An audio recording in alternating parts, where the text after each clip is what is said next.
Hey there guys, JoeTheAutoGuy here.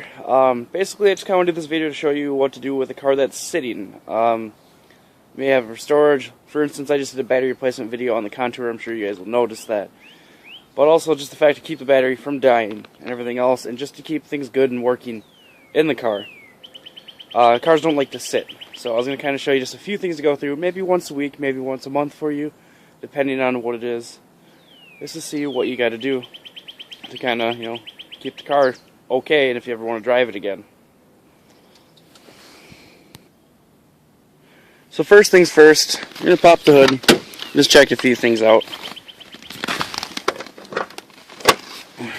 You're going to want to check the oil level before you start the car or anything, because you may have leaks, maybe why you parked it, but you're going to want to check the oil level. What you're going to do is grab the dipstick, wipe it off once, put it back in, and make sure you're where you're supposed to be. And as you see right at the top of the flow line, my oil looks good and clean. So then, that's good.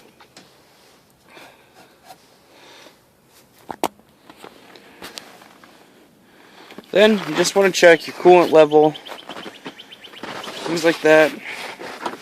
Obviously I'm good there. I'm not going to overheat the car because it's got plenty in there. Just make sure. Sometimes bottles leak, sometimes mice eat through your plastics and hoses for no freaking reason, which has happened to me in the past. So, like I said, basically you just want to start it up. Make sure the car starts. Make sure that its engine parts are moving. Belts aren't getting dried out, bearings are getting dried out, so things like that. So we're going to start the car right now.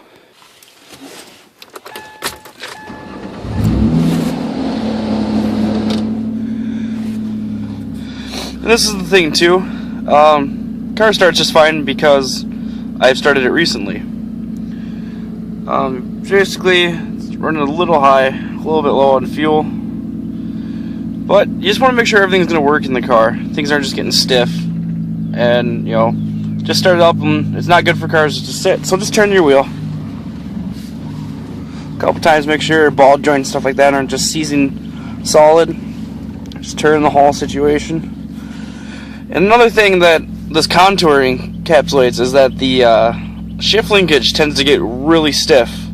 Get some rust on it, and so basically you just want to move that little KFC cup. It's a little old. So your brake, and as you see, it's kind of hard for me to pull back. But now, after a couple times, it's just like normal. Car moves.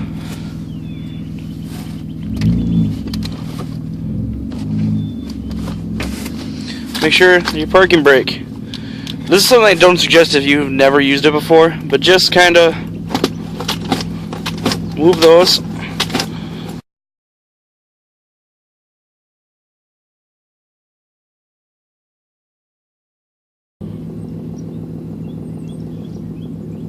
Doing that.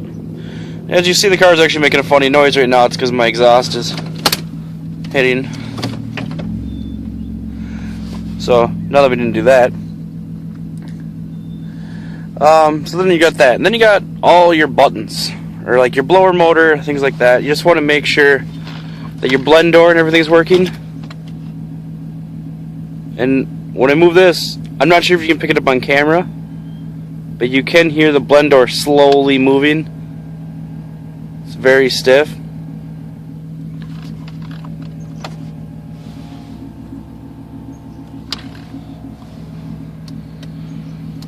So then you're going to move these to the off panel. Your AC will not work when it's cold, but just make sure your blower motor moves, so that just doesn't seize up on you, and you won't have a blower motor when it goes.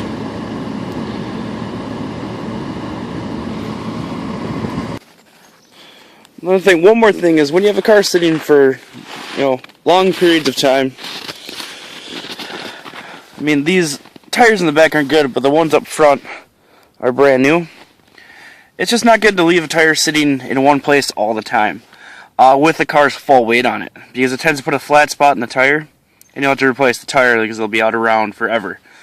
So I suggest you, I mean, if you're not buried in snow like I am, and you're not going to move it for quite a while, I would put a jack, maybe one jack in the rear, just something to get a little bit of weight off the tires. And if you can completely get the tires off the ground, that's even better. And like I said, bearings and everything else rust up, brake rotors rust up, with all these things. And if you probably can look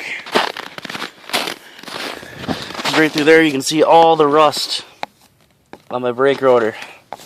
It's just, you know, that bad. So that's gonna cause your brakes to squeal like crazy. And the rotor will probably have to be replaced when I actually go to start driving again. Otherwise, that's gonna chew the brake pads right up. Like I said, these are brand new tires on it.